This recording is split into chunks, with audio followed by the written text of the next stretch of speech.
हो छठी माई।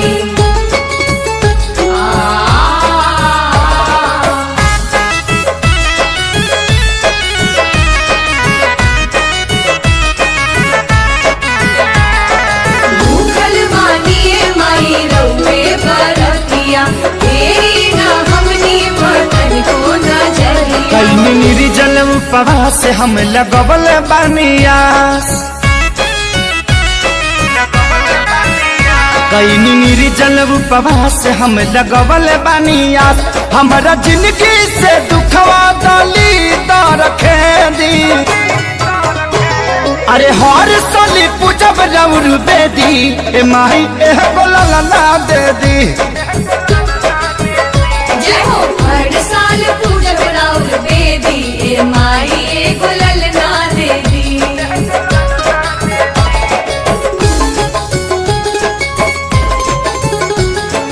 जय हो छठी माई, जय जय माँ। ललना बिना मोर सुना संसार छठी माँ। एक बोलनी बिना सुनबाया चरवा, बरिस लखिया रोज बन के बदरवा।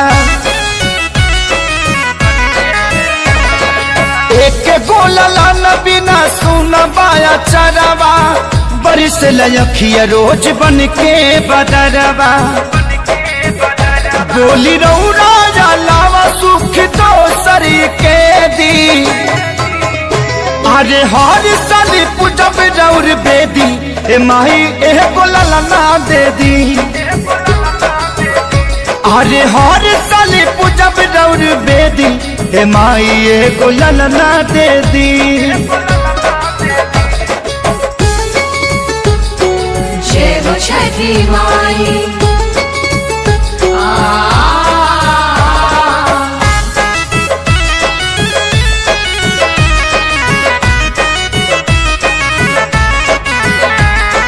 भूखल बानिए माई रउए बरतिया, तेरी ना हमनी बर्तन को नजरिया। अरे कहतब गुलजारी जहिया हमरो अंगनवा, सोनू खेसारी से गवाई भी भजनवा। अरे कहतब गुलजारी जहिया हमरो अंगनवा, बुलबुल विकास से गवाई भी भजनवा। या तो राज रउरा पूजा लड़ा गेल रेडी, अरे हर साली पूजब रउर बेदी, ए माही एगो ललना दे दी। जय हो हर साल पूजब रउर बेदी, ए माई एगो ललना दे दी। कईनी निर्जल उपवास हम लगवल